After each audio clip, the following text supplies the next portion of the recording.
Ya,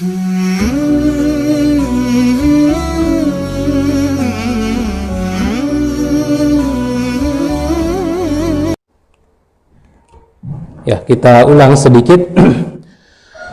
Ada 3 istilah sembelihan yang disembelih pada hari raya Idul Adha.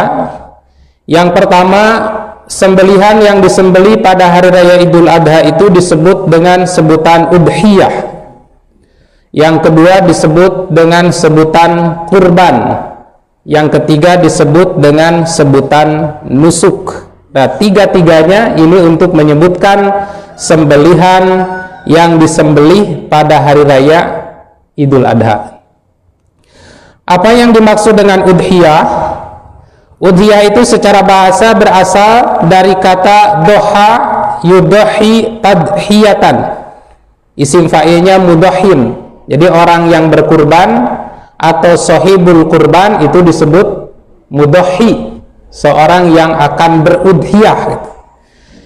Di dalam kitab-kitab syarah dijelaskan bahwa al-udhiyah itu adalah ismun lima yudhoha biha ayyuzbahu, sebuah nama untuk binatang yang disembelih, wajam uha adohi, bentuk jamaknya disebut adohi secara tinjauan bahasa. Dan menurut Imam Al-Jauhari mengutip dari pernyataan Imam Al-Asma'i, ada juga yang membacanya Al-Usmu'i, udhiyah ini bisa dibaca dengan 4 bacaan atau ada 4 istilah. Bisa dibaca dhamma hamzahnya udhiyah, bisa dibaca kasroh hamzahnya dibaca idhiyah, kemudian bisa juga dibuang hamzahnya dohiyah, bisa juga dibaca adhat. Ada 4 bacaan: udhiyah, idhiyah, kemudian dohiyah, dan terakhir adhat. Nah, ketika dibaca udhiyah atau idhiyah, maka kalau dijamakkan bentuk jamaknya adohi. Kalau dibaca dohiyah, bentuk jamaknya dohaya.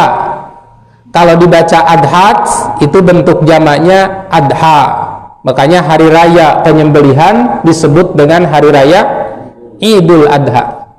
Kenapa disebut hari raya Idul Adha?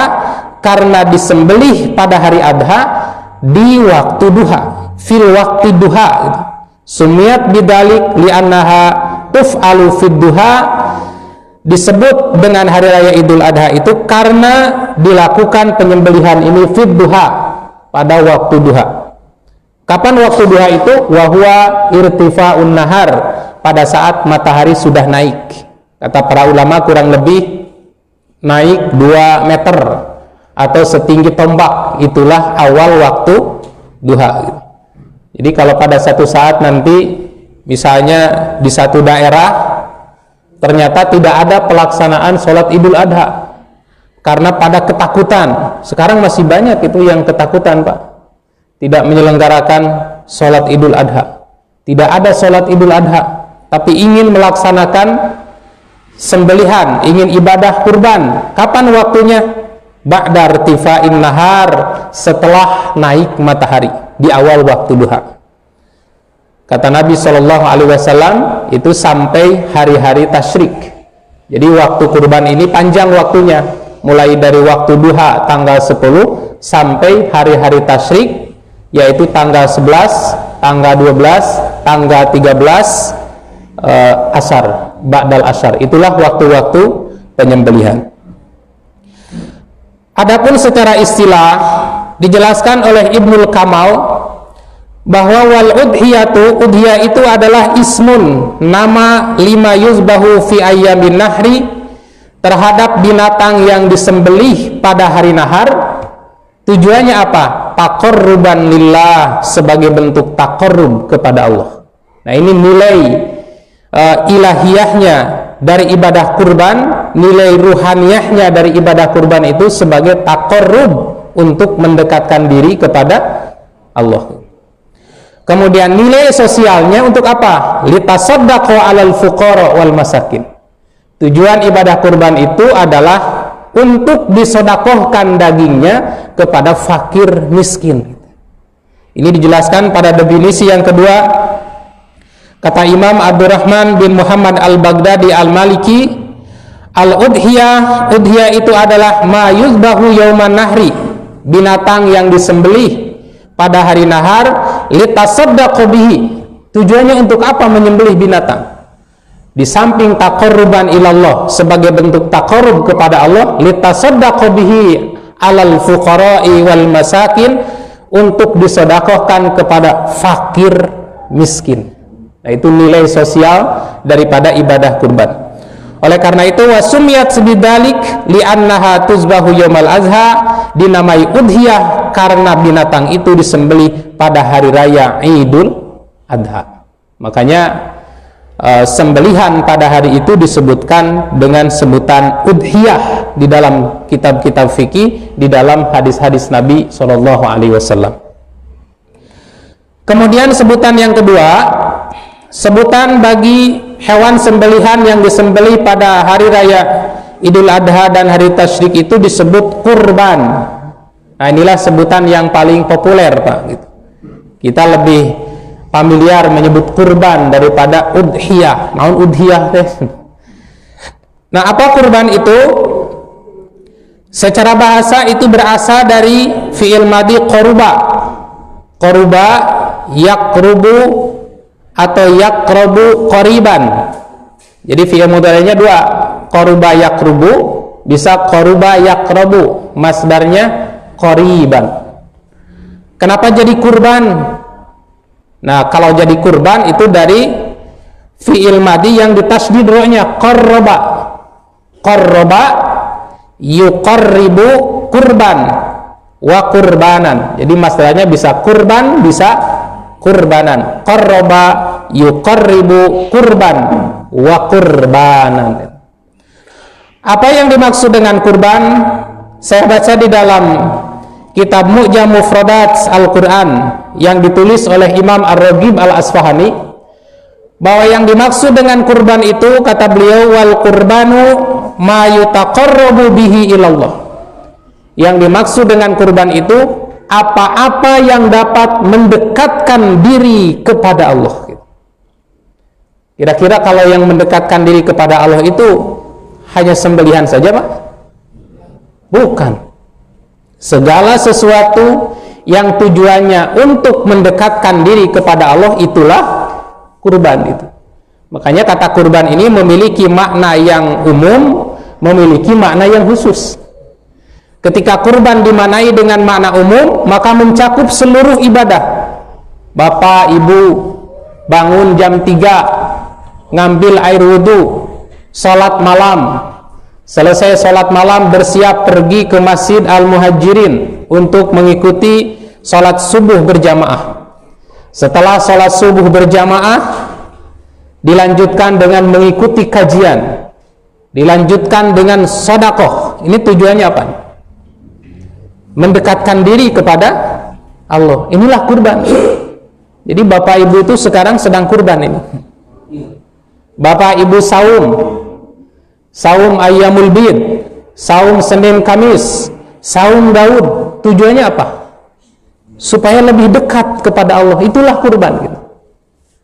Kemudian kita melaksanakan haji, melaksanakan umrah. Tujuannya apa? Untuk mendekatkan diri kepada Allah. Itu kurban. Jadi kurban itu secara makna umum adalah segala sesuatu yang tujuannya untuk mendekatkan diri kepada Allah. Makanya bagi bapak ibu yang nanti pada hari raya tidak sanggup berkurban, jangan putus asa, jangan bersedih. Masih banyak lapangan-lapangan ibadah yang bisa mendekatkan diri kepada Allah. Misalnya ikut menyembelih, ikut nyisit, ikut nyincang, ikut ngantongan, ikut ngilo, ikut ngabagikan, ikut makan. Nah, kurban kan ya Pak. Karena kurban itu apa-apa yang dapat mendekatkan diri kepada Allah. Tapi kemudian wasara fi ta'rif, kata Imam Ar-Raghib Al-Asfahani, kemudian dijadikan sebagai definisi untuk sebuah nama ibadah nusukiyah ibadah-ibadah sembelihan, yaitu yang disembelih yang tujuannya untuk mendekatkan diri kepada Allah.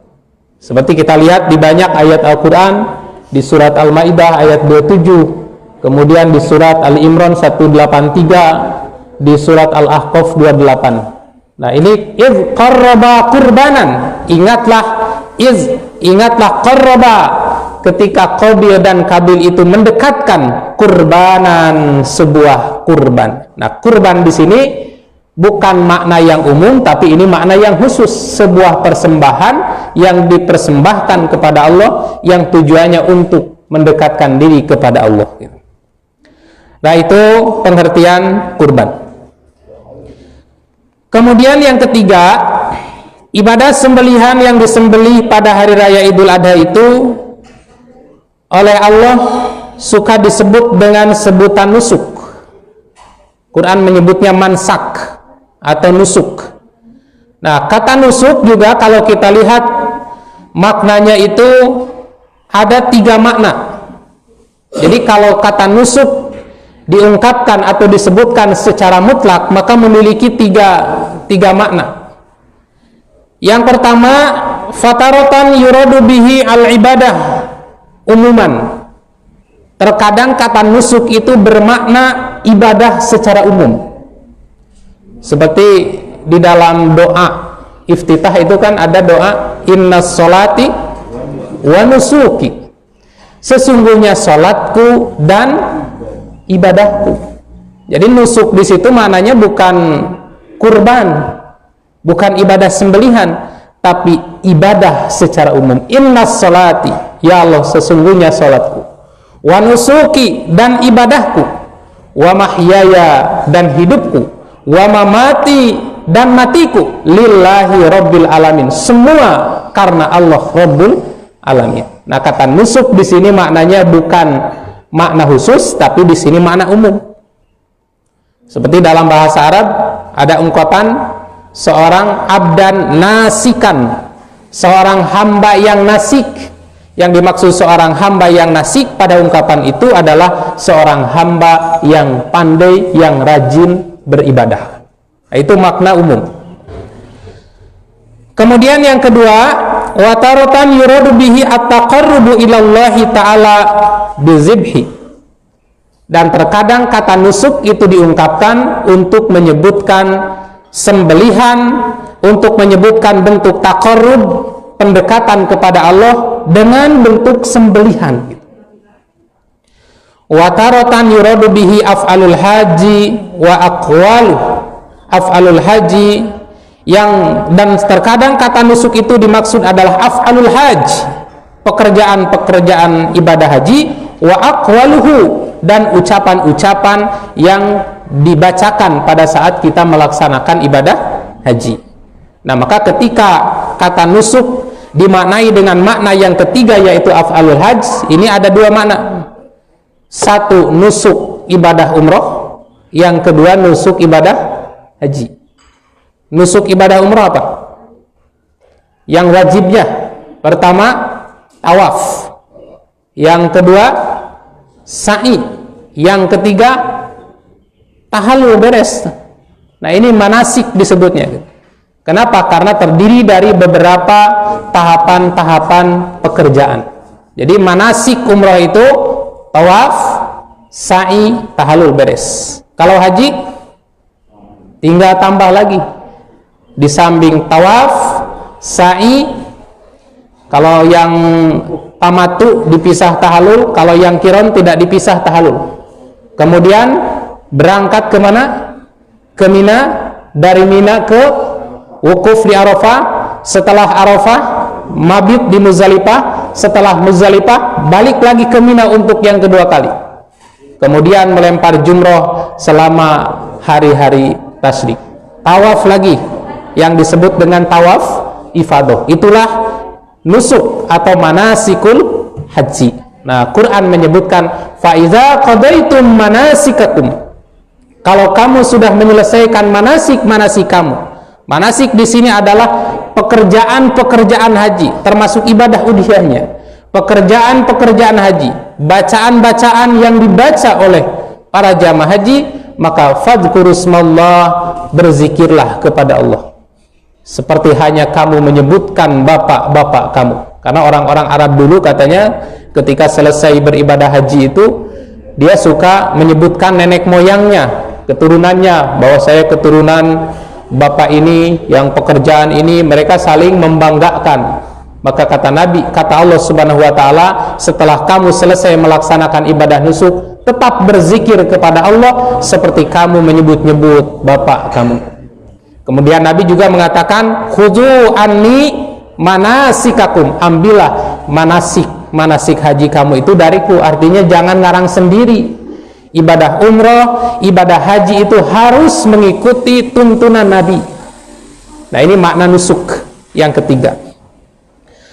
Nah, ketika dimaknai nusuk itu dengan makna nusuk yang kedua, yaitu bentuk takrub dengan sembelihan, seperti di dalam surat Al-Hajj ayat 34, a'udzubillahi minasyaitonirrajim, walikulli ummatin ja'ana mansakan.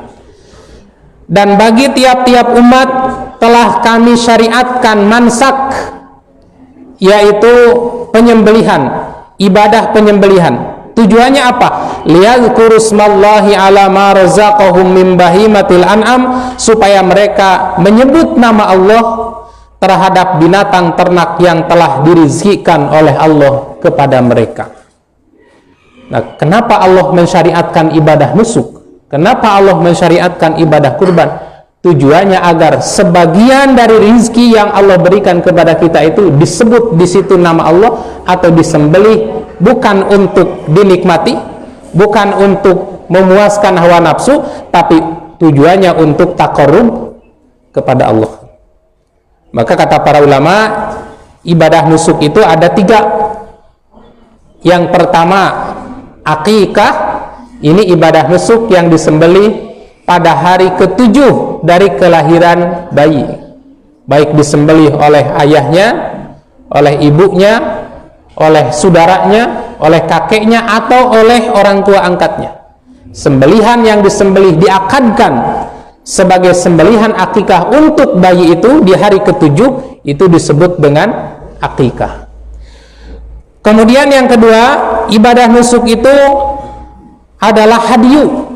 Nah, kalau hadyu ini adalah sembelihan wajib, rukun haji yang wajib dilaksanakan oleh para jamaah haji. Dan ibadah ini bukan hanya ditentukan waktunya, bukan hanya ditentukan caranya, bukan hanya ditentukan binatangnya, tapi ibadah hadyu ini ditentukan tempatnya. Hadiyan baligho Ka'bah. Hadyu itu harus disembelih di Ka'bah atau disembelih di Mekah.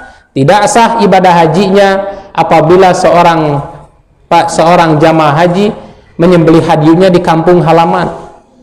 Wah, atau sudah saja hadyunya kita sembelih di kampung halaman, bagikan ke tetangga, lebih bermanfaat daripada disembelih di Mekah. Tidak ada manfaatnya. Di sana ada 4 juta jamaah haji, 4 juta kurban semua, mau dimakan oleh siapa?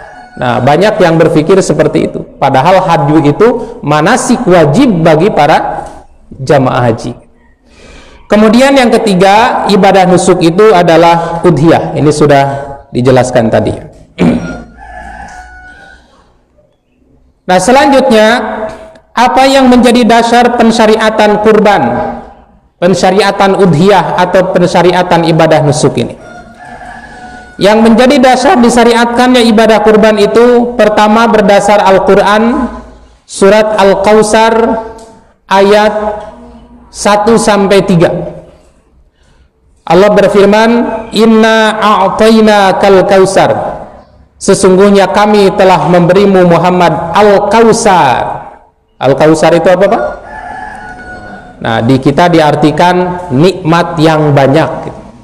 Nah, kalau dirinci itu, kalau tidak salah di dalam tafsir Al-Qurtubi itu saya membaca ada 16 makna Al-Kautsar itu.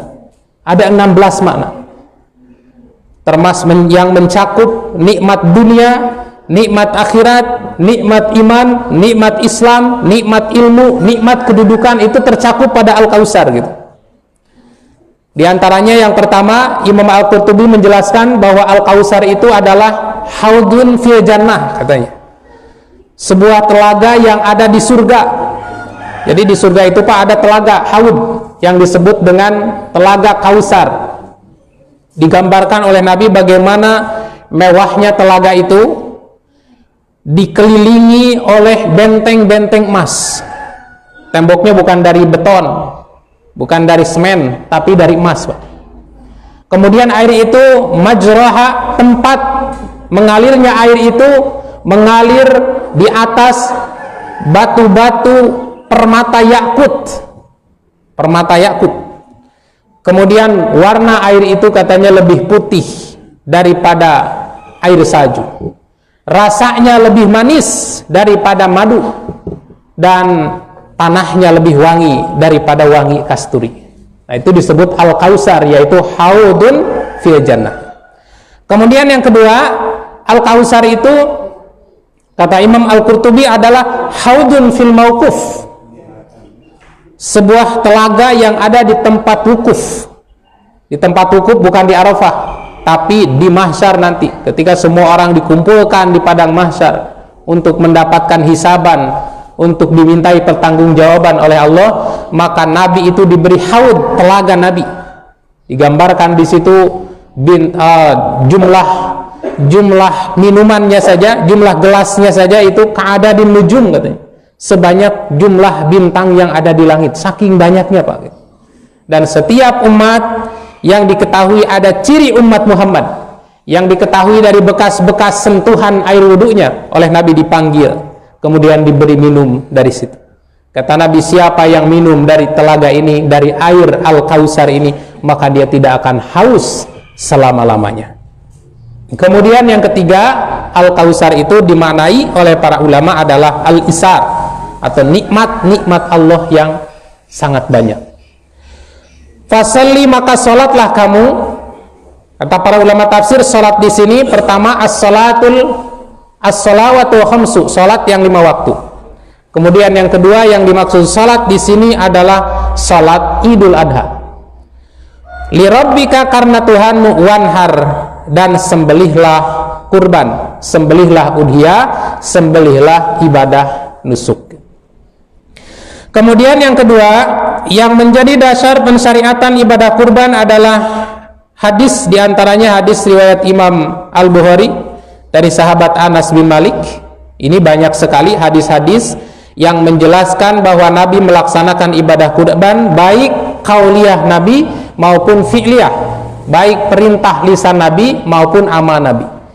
Di antaranya kata Anas, anna Nabiyya sallallahu alaihi wasallam kana yudahi bi kabsyaini, Nabi pernah menyembelih kurban dengan 2 kabsyain, domba besar, amlahain, yang gemuk, akronain, yang bertanduk. Jadi Nabi kalau kurban dengan domba itu dipilih yang besar, yang gendut, yang bertanduk, gagah gitu. Kalau sekarang mas seperti domba Garut, gagah-gagah, patung nawai 5 juta. Simkuring ningali patung pada meser tadi na, demut-emut maning meser aslina daripada meser patungna. Itu saking gagahnya. Wa yusammi wa yukabbiru, Nabi membaca bismillah dan bertakbir, kemudian menyimpan kakinya di pelipis binatang itu atau di atas dahi binatang itu. Zabahahuma biyadihi, Nabi menyembelih kedua dombanya itu dengan tangannya. Jadi sunnahnya Pak, afdalnya menyembelih udhiyah itu dengan tangan kita sendiri. Tapi bagaimana kata ibu-ibu, saya nggak berani boro-boro menyembelih, lihat saja takut. Nah, boleh diwakilkan. Dalilnya apa? Nabi pernah menyembelih 100 ekor unta, 100 ekor unta sendiri, itu atas nama Nabi sendiri. Nabi menyembelih 30 dengan tangannya sendiri, kemudian mewakilkan kepada sahabat Ali bin Abi Thalib, 70 diselesaikan oleh Ali. Maka ini sebagai dalil bahwa menyembelih itu boleh diwakilkan ke orang lain. Nah, ini dasar pensyariatan ibadah kurban. Semua ulama sepakat bahwa kurban itu disyariatkan. kurban itu diperintahkan oleh Allah, diperintahkan dan dicontohkan oleh Nabi Shallallahu Alaihi Wasallam. Tetapi di kalangan para ulama berbeda pendapat dalam menetapkan bobot hukumnya. Nah, saya menemukan ada dua pendapat para ulama terkait dengan bobot hukum ibadah kurban ini. Yang pertama, ada yang berpendapat wajib. Ini dapat dilihat kelompok ulama yang mengatakan wajib seperti Imam Rabi'ah, kemudian Imam Al-Auza'i, Imam Abu Hanifah, Imam Ahmad dan lain-lain, termasuk Syekh Ibnu Utsaimin, Mufti Saudi, itu menyatakan bahwa hukum kurban itu bukan sunat tapi hukumnya wajib. Dasarnya apa? Pertama, Allah Subhanahu wa taala memerintahkan ibadah kurban itu dengan bentuk amar. Sementara kita tahu bahwa al-aslu fil amri lil wujub. Asal perintah itu menunjukkan wajib. Hatta yaquma dalilu ala khilafi, kecuali ada dalil yang memalingkan dari kewajiban itu. Maka di sini diambil kesimpulan perintah wanhar itu menunjukkan perintah wajib. Ditambah lagi, Pak, di samping ada perintah ada ancaman. Nah, ini karakteristik wajib memang seperti ini biasanya. Ada perintah diikuti ancaman. Ternyata ada di sini ancamannya, yaitu hadis riwayat Imam Ahmad dari sahabat Abu Hurairah. Kata Nabi Shallallahu Alaihi Wasallam, man wajada sa'ah, barang siapa yang memiliki kelebihan, kemampuan, keleluasaan rizki, mampulah kurban. Falam yudohi, tapi tidak mau, tuh maksakan gitu. Nah, kurban mah harus maksakan, Pak. Kalau tidak memaksakan, seumur-umur nggak akan pernah kurban. Coba itu paling murah sekarang berapa? 3 juta. Kalau mengikuti nafsu mending meser handphone anyar daripada kurban. Jadi kalau tidak memaksakan diri untuk berkurban, nggak akan pernah berkurban seumur-umur juga. Sayang gitu. Dan itulah karakteristik manusia. Itulah penyakit manusia. Kalau dalam urusan dunia memaksakan diri, ya Pak.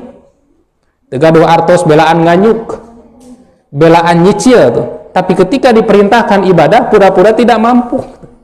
Nah, makanya dalam beribadah itu, kalau memang ada keleluasaan dan mampu, paksakan, perjuangkan.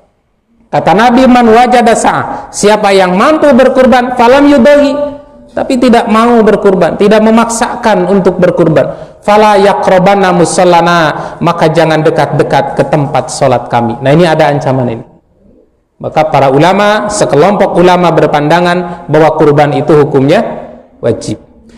Kemudian ditambah lagi yang ketiga, bahwa pada saat Nabi sedang melaksanakan wukuf di Arafah, kata sahabat Mihnaf bin Sulaim, salah satu poin khutbah Arafah yang disampaikan oleh Nabi adalah mengamanatkan, mewasiatkan kepada para sahabat agar berkurban setiap tahun. Kata Nabi, ya ayyuhan nas, wahai manusia, inna ala kulli ahli baitin, sesungguhnya wajib bagi setiap keluarga, ke setiap keluarga, fi kulli amin, setiap tahun, udhiyatan, minimal 1 udhiyah. Ini amanat Nabi, wasiat Nabi pada saat menyampaikan khutbah Arafah. Wahai manusia, sesungguhnya wajib bagi setiap keluarga setiap tahun menyembelih minimal 1 udhiyah. Maka tiga dalil ini disimpulkan oleh para ulama sebagai perintah wajib. Kemudian yang kedua, sekelompok ulama berpandangan hukum kurban bukan wajib tetapi sunnah muakkad, sunnah yang sangat-sangat ditekankan, bukan sunnah biasa. Ini sunnah yang sangat dianjurkan. Ini dapat dilihat di slide. Kelompok ulama yang berpandangan demikian diantaranya Imam Malik, Imam Asy-Syafi'i, Imam Ahmad, Imam Ibnu Hazm. Dan yang menjadi dalil adalah 2 amaliyah sahabat, 3 amaliyah sahabat. Yang pertama sahabat Abu Bakar dan Umar, dan ketiga sahabat Abdullah bin Mas'ud.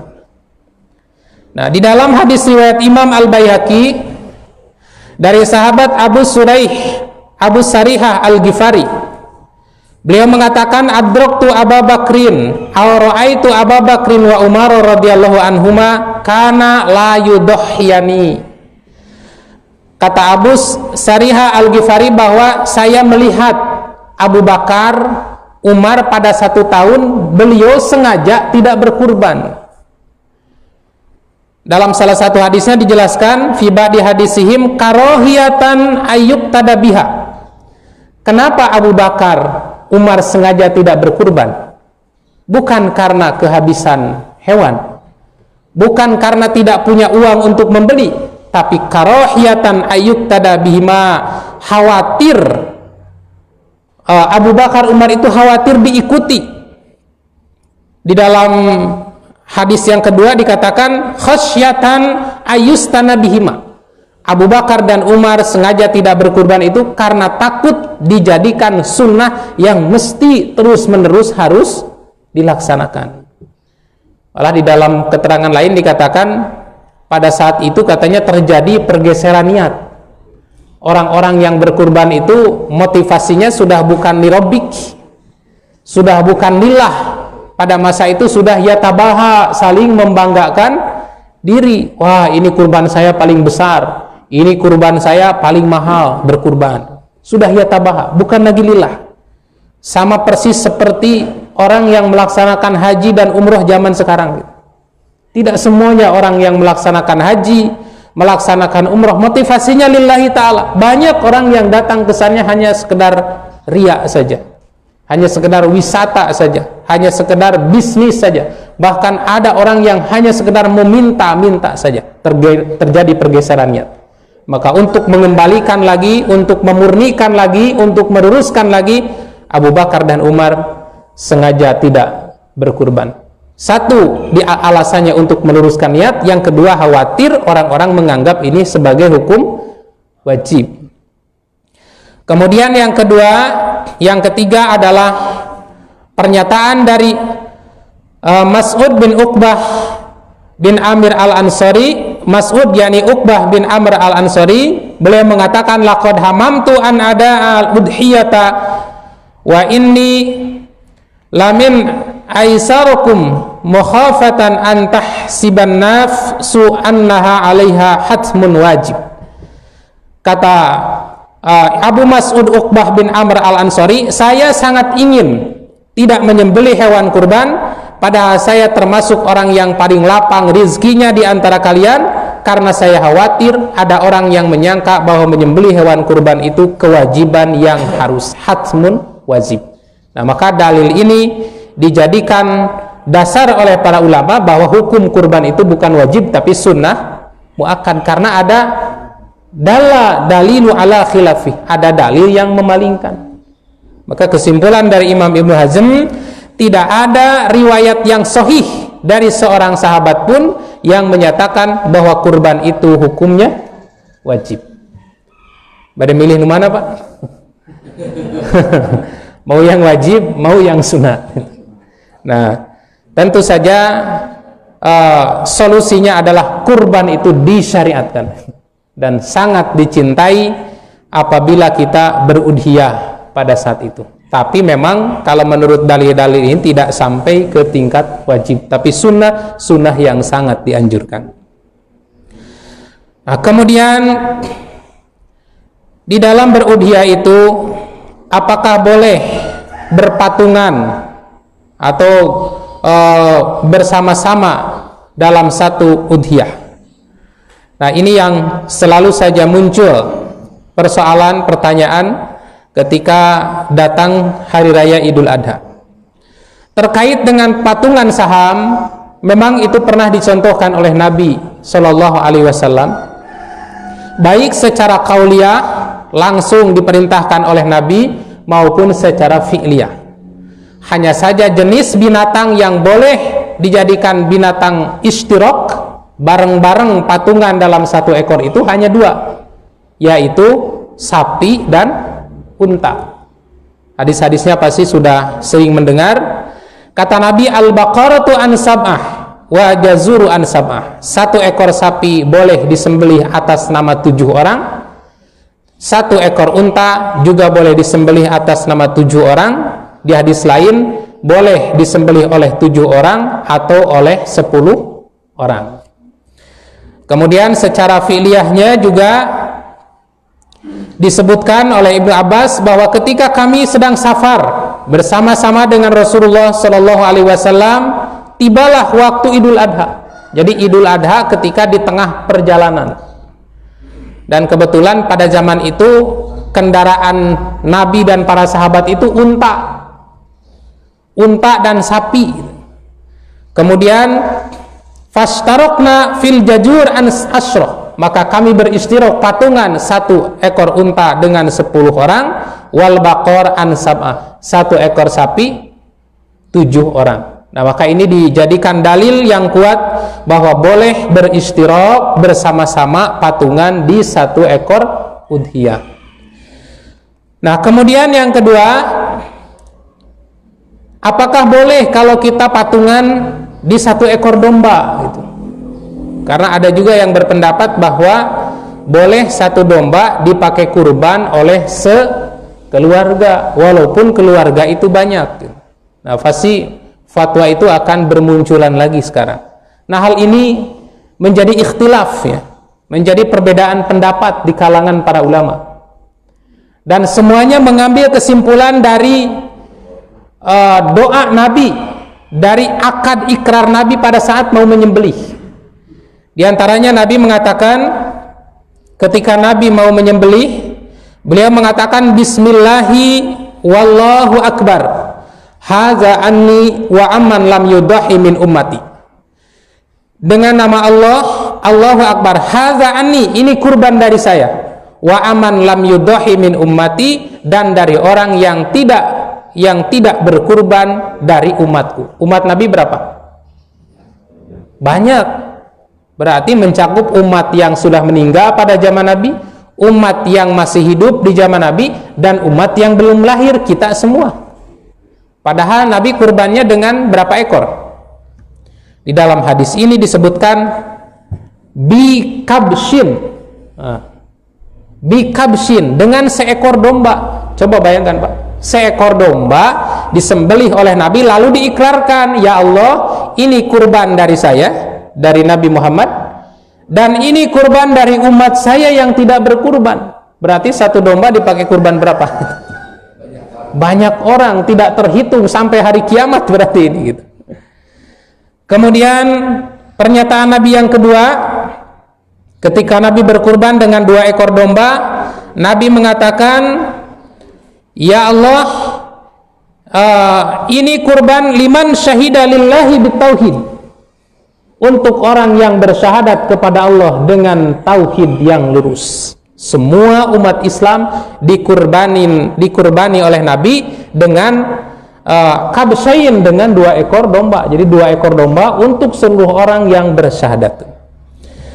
Kemudian yang ketiga, Nabi juga pernah berkurban dengan 2 ekor domba dengan mengatakan bismillah Allahumma minka walak, dengan nama Allah, ya Allah, ini kurban ini darimu, walaka, dan akan aku serahkan lagi kepadamu. Hadza amman wahdaka min ummati, dan ini juga kurban dari orang yang bertauhid, min ummati, dari umatku. Nah, kemudian selanjutnya selalu Nabi berishad. Nabi itu menyaksikan, ya Allah, Allahumma taqabbal min Muhammad, terima ini dari Muhammad, wa ali Muhammad, dan keluarga Muhammad. Keluarga Nabi berapa? Banyak. Wa min ummati Muhammad, dan juga dari umat Muhammad. Maka dari pernyataan-pernyataan Nabi ini kemudian disimpulkan bahwa 1 ekor domba boleh dipakai kurban oleh sekeluarga. Bahkan kesimpulan lebih jauh lagi bahwa ibadah kurban itu syariat untuk kepala keluarga, tidak disyariatkan untuk setiap keluarga, sehingga dipandang tidak sesuai sunnah kalau bapak nak kurban, istri nak kurban, putra nak 10 kurban sadayana. Kenapa? Karena kurban itu hanya syariat untuk kepala keluarga. Dalilnya apa? Ketika datang perintah kurban kepada Nabi Ibrahim, Siti Hajar kurban tidak? Nabi Ismail kurban tidak? Malah dikurbankan. Nah, itulah diantara alasan sekelompok ulama yang berpandangan bahwa kurban itu syariat untuk kepala keluarga. Nah, tapi kalau kita kejar terus, kenapa itu waktu zaman Nabi Adam bukan ke Nabi Adam ya? Tapi ke siapa? Ke Qabil dan Habil gitu. Nah, maka oleh karena itu apa yang dimaksud dengan pernyataan Nabi, ya Allah terima ini kurban dari Muhammad, terima ini kurban dari keluarga Muhammad, terima ini kurban dari umat Muhammad, terima kurban ini untuk semua orang yang bertauhid kepadamu, untuk semua orang yang bersyahadat kepadamu. Ini dijelaskan di dalam kitab Aunul Ma'bud, qala fi Fathil Wadud, dikatakan dalam kitab Fathul Wadud, istadalla bihi may yaqulu syatul wahidah. Dikatakan hadis ini menjadi dalil bagi orang yang berpendapat seekor domba idza dhaha biha wahidun min ahlil bait, apabila disembelih oleh seorang dari keluarga itu, maka ta'adda syiarun wa sunnatu bijami'ihim, maka syiar dan sunnahnya akan meliputi seluruh anggota keluarga tersebut. Jadi maknanya bukan secara hukum syarat sah udhiyah boleh satu domba untuk sekeluarga, tapi syiarnya akan meliputi seluruh keluarga itu maksudnya. Kemudian waman la yaqulu bihi, orang yang tidak berpendapat demikian, tapi nampaknya menurut saya tidak bertentangan ini, yahmilul hadisa alal ishtiraki fis sawab, kandungan hadis ini disimpulkan bahwa mereka kacepretan pahala gitu, mendapatkan pahala bareng, tapi kesempurnaan pahalanya tetap hanya dimiliki oleh pemilik udhiyah tersebut. Sehingga kalau satu keluarga ada salah seorang yang berkurban, maka sekeluarga itu terbebas dari ancaman Nabi, fala yaqrabanna musallana. Nah, itu kesimpulan atau penjelasan dari hadis yang mengatakan bahwa ya Allah terima ini kurban dari Muhammad, dari keluarga dan dari umat Muhammad. Kemudian syarat udhiyah yang pertama, syarat udhiyah itu tentu saja mimbahimatil an'am. Seperti tadi dikatakan di dalam Al-Quran, mimbahimatil an'am, dari binatang ternak. Tetapi binatang ternak ini tidak semua binatang ternak, hanya binatang ternak yang telah ditetapkan oleh syari, yaitu unta, kemudian sapi, kemudian domba. Kengeng teh kurban ku hayam. Wadah hayam naga ieu mah awis 5 juta. Hayam naon? Hayam pelung. Walaupun harganya 5 juta. Atau hayam negeri yang udah dipelihara berbulan-bulan, biasanya gede kan, sampai gede, kiloannya juga mungkin bisa sama dengan domba. Nah, walaupun ayamnya besar, ayam kalkun misalnya, atau harga ayamnya mahal, tapi ayam itu tidak termasuk bahimatul an'am yang diizinkan untuk dijadikan sembelihan, untuk dijadikan udhiyah. Kemudian yang kedua, antabluga sinnal mu'tabara syar'an. Syarat udhiyah itu harus memenuhi umur yang telah ditetapkan oleh syariah. Dijelaskan oleh Nabi bahwa umur yang ditetapkan oleh syariah untuk kurban itu adalah umur musinnah. Umur musinnah itu unta berusia 5 tahun masuk ke 6, sapi umur 2 tahun masuk ke 3, domba atau kambing berumur 1 tahun. Kalau tidak ada yang musinnah, kata Nabi boleh menyembelih kurban jad'an yang sedang, dan standar jad'un itu juga tergantung jenis hewannya. Unta umur maju ke 5, jadi dari 4 maju ke 5, sapi umur maju ke 2, 1 maju ke 2, domba umur 6 bulan. Bagaimana cirinya? Nah, harus ditanya ke ahlinya, Pak. Gitu. Makanya ibadah udhiyah ini ibadah yang memerlukan ahli juga, ahli kebinatangan gitu. Sebab banyak juga yang tipu-tipu. Karena dombanya tidak laku-laku, takol gigina sena ponglak, sena rontok, akhirnya terjual. Nah, itu mengotori ibadah kurban itu, mengotori ibadah udhiyah. Kemudian syarat yang ketiga, antakuna salimatan minal uyubil mani'ah minal ajza. Syarat ibadah udhiyah, ibadah kurban atau nusuk itu bahwa hewannya, binatangnya itu harus selamat dari harus selamat dari kecacatan yang dapat menghalangi kesahan ibadah kurban tersebut. Nah, seperti dijelaskan oleh Nabi, ada 4 binatang yang tidak boleh dijadikan udhiyah. Al-aura'u al-bayyinu auruha, satu binatang yang juling, binatang yang buta sebelah, yang benar-benar terlihat butanya. Yang kedua, wal maridu al-bayyinu maraduha, yang sakit, yang benar-benar sakitnya. Yang ketiga, al-arja'u al-bayyinu dal'uha, yang pincang, yang jelas-jelas pincangnya. Yang keempat, wal kasiru lati latunki, binatang yang tua sudah tidak bersumsum lagi.